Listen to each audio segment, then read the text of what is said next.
Some people don't kill themselves, not because they don't want to, but because they haven't yet found a way to justify doing it. That's the truth behind most people's search for purpose. They're looking for something, anything, to make staying alive seem like it still matters. Because deep down, when the noise fades, when the screen turns off, when no one's watching, there's a quiet thought sitting in the corner. What's the point of all this? And it terrifies you. That thought has ended lives, and it's ruined millions more in slow motion. Through addiction, through fake relationships, through chasing status, money, success. As if those things can outrun that question. They can't. Look around. You'll see people who look fine, functioning, smiling, but inside, they're hanging by a thread of made-up meaning. And the moment that thread breaks, they spiral, fast. It happens every day. The man who loses his job and drinks himself into psychosis. The woman who sacrifices her life for her kids.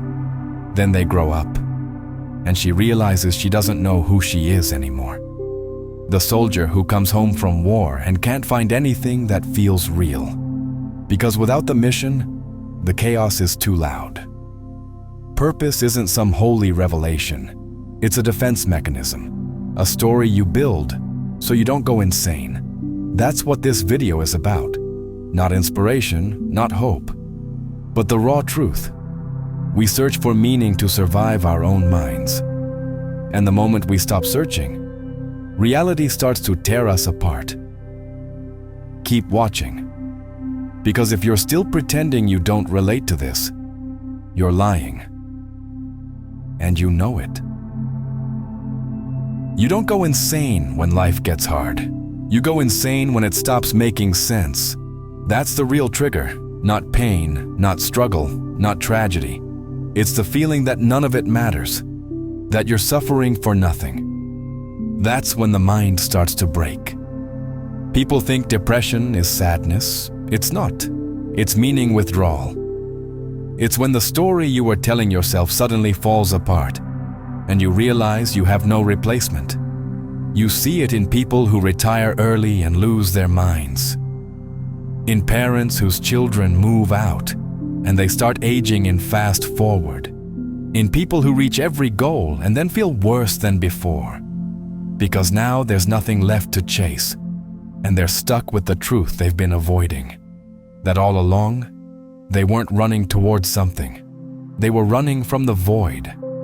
Viktor Frankl, in Man's Search for Meaning, wrote, "Man is not destroyed by suffering. He is destroyed by suffering without meaning."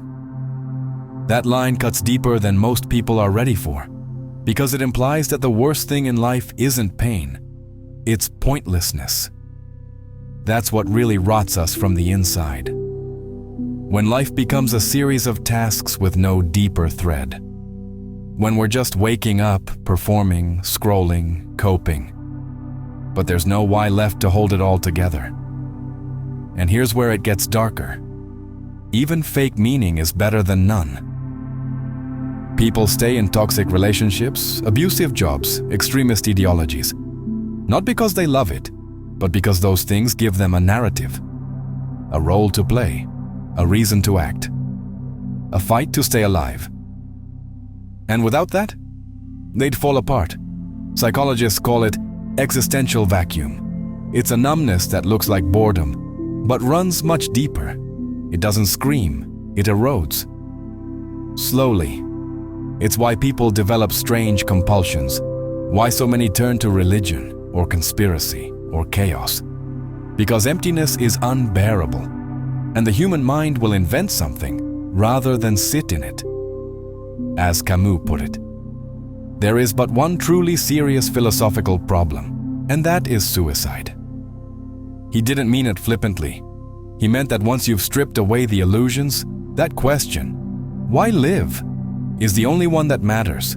Everything else is distraction. So we distract ourselves with noise, with ambition, with carefully constructed personal myths. And every time those myths start to crack, you feel that cold air seep in, the chill of meaninglessness, of life with no arc, no moral, no finish line. That's the thing most people won't admit. They're not chasing dreams. They're hiding from nihilism. And they'll do anything not to see it. Even if it means building their lives on illusions. Even if it means lying to themselves for decades. Even if it means breaking, quietly, under the weight of something they don't have the language to name. You can kill a god with silence. Just stop praying. Stop believing, stop fearing. And yet, once the god is gone, something much darker shows up in its place. Nothing. That's the part no one talks about. When Nietzsche said God is dead, he wasn't celebrating. He wasn't mocking religion. He was warning us. God is dead. God remains dead. And we have killed him. How shall we comfort ourselves, the murderers of all murderers? We didn't just lose a belief, we lost a story that made existence bearable. Because for most of human history, suffering had a structure. Tragedy was part of a divine plan. Your pain was a test.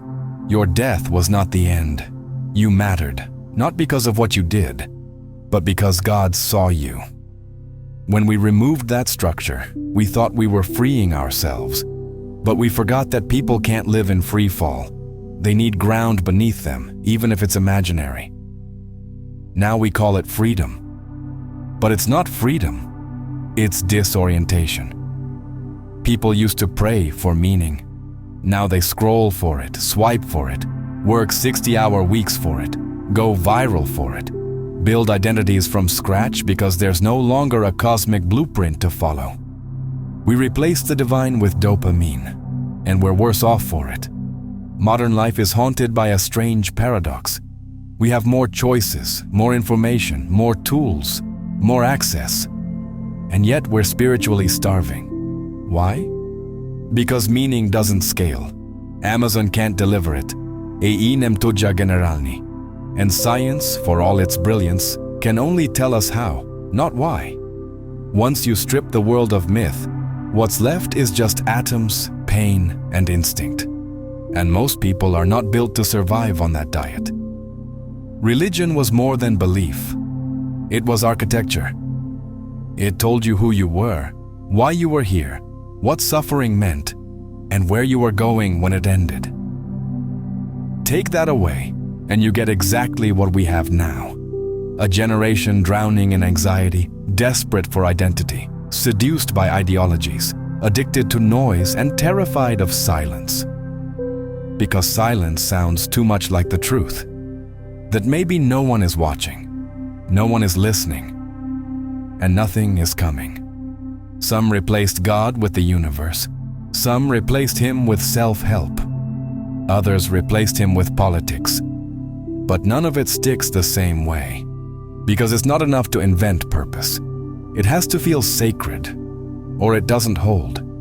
And when nothing feels sacred, everything feels disposable. Relationships, convictions, even life itself. Nietzsche didn't just declare the death of God. He predicted what would follow. What were we doing when we unchained this earth from its sun? Whither are we moving now? Are we not plunging continually? Backward, sideward, forward, in all directions. Is there any up or down left? This is what it feels like to be alive now. Directionless, weightless, unanchored. Not because we are weak, but because we removed the one thing that once made suffering feel survivable. A reason. There's a certain kind of madness that looks exactly like success. The man who builds an empire, the woman who dedicates her life to a cause, the student who sacrifices everything for the perfect future. They're not always chasing truth. Sometimes they're just running from collapse. Purpose looks noble on the surface, but at its core, it's often a shield, a defense against the unbearable truth that nothing is inherently meaningful.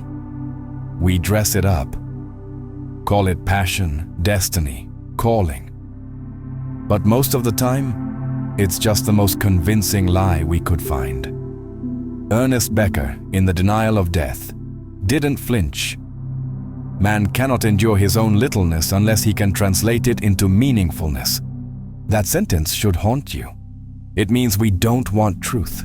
We want stories. And we'll choose comforting illusions over cold reality every time. Because meaninglessness is more terrifying than death. Look closer at modern life. Not the surface, the undercurrent. People don't just want money, they want it to mean something. People don't just fall in love, they want it to feel eternal. People don't just work, they want their labor to echo into history.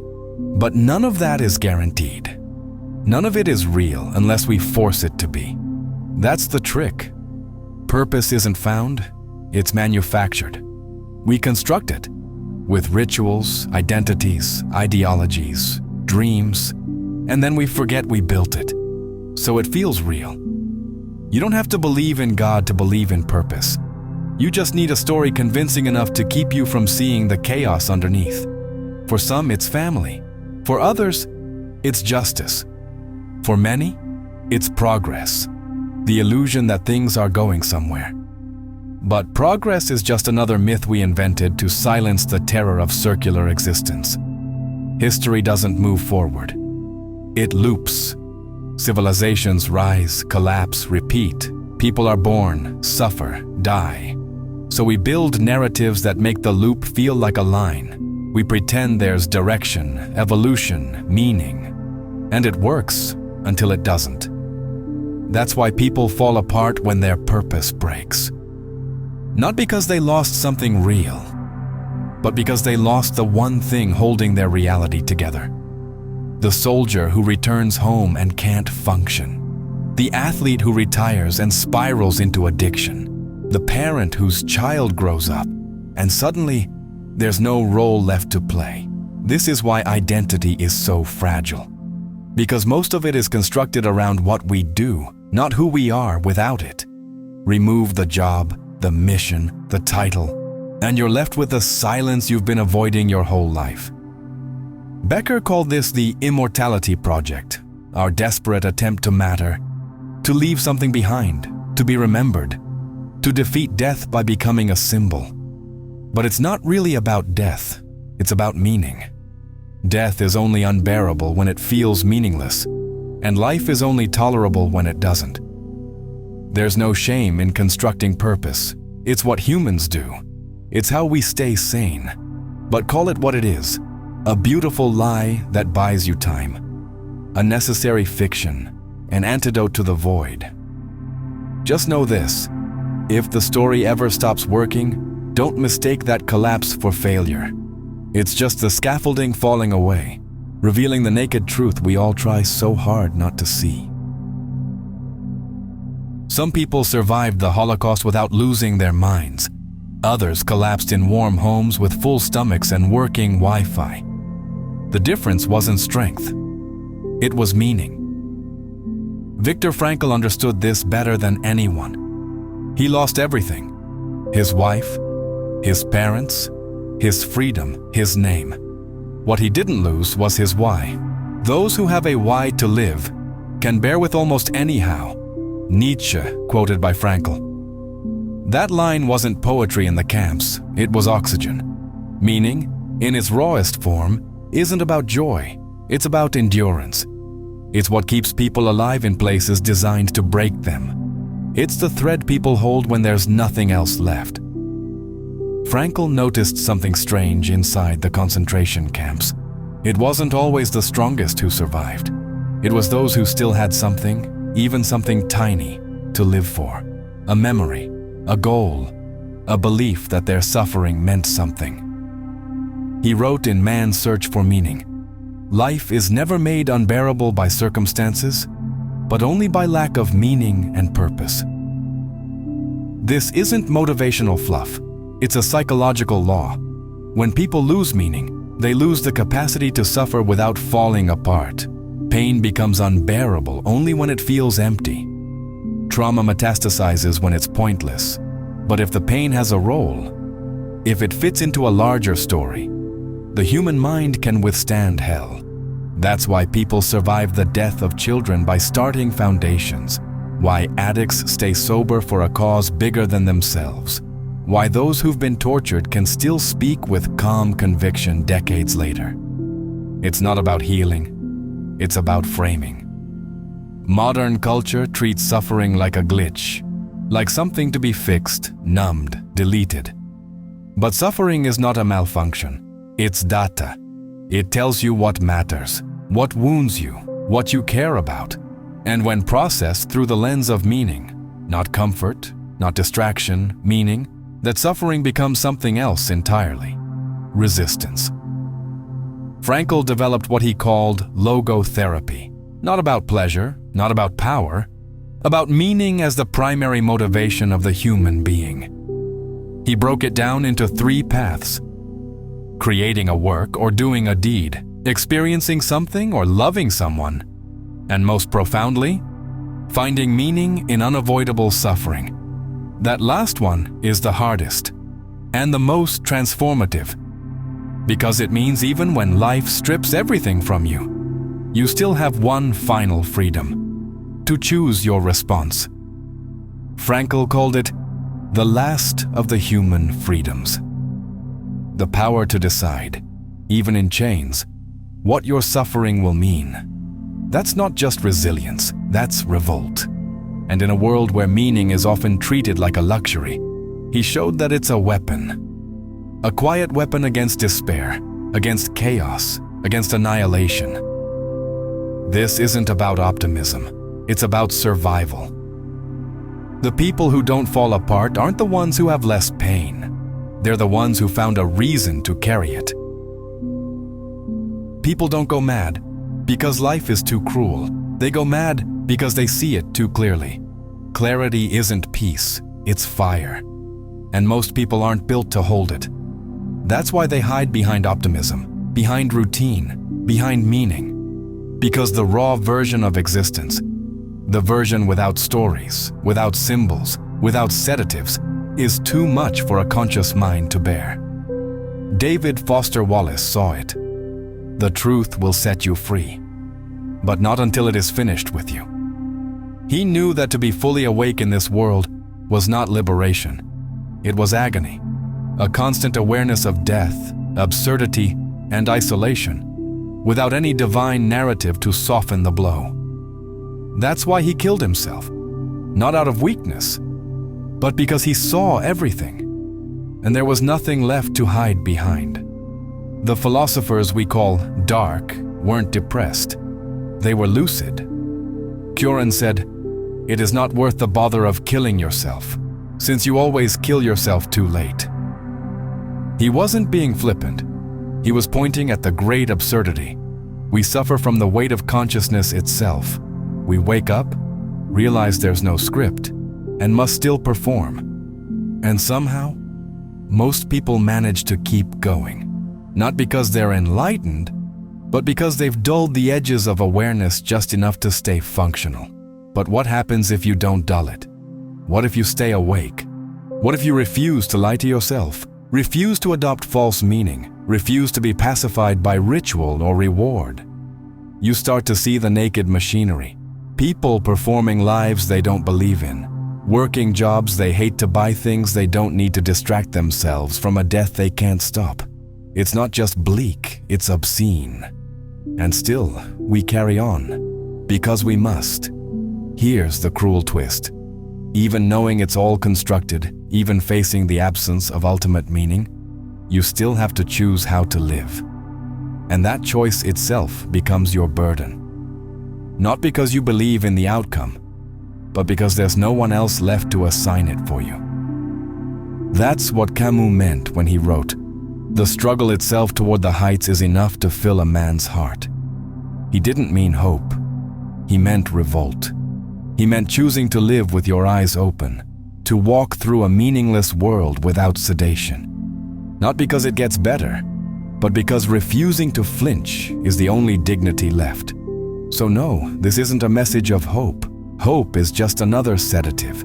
This is something sharper, colder, more honest. It's the idea that perhaps the most courageous thing a human can do is stare into the void and keep walking anyway. Not because there's light at the end, but because you are still here, awake and unwilling to pretend. If you felt something during this video, even just for a second, that crack in the surface of your daily routine, that moment when you remembered how fragile it all is, then this wasn't just a video, it was a confrontation. And if it stayed with you, you're not alone. There's a reason this kind of content exists in the dark corners of the internet. Not because it doesn't matter, but because it matters too much. And if you want to help keep this kind of work alive, raw, unsponsored, unsanitized, you can. Becoming a channel member gives you access to exclusive posts, early releases, and deeper layers of content we don't share anywhere else. It's a way to be part of something fewer and fewer people are brave enough to face. Or you can tap super thanks and say, "This hit me. And I want more of this in the world." But even if you don't, even if all you do is watch quietly, think deeply, and share this with someone who needs it, you're helping. You're part of this. This channel doesn't run on algorithms. It runs on minds like yours. So whether you join, support, or simply stay, thank you. You're proof that some people are still willing to feel, to question, to stay awake.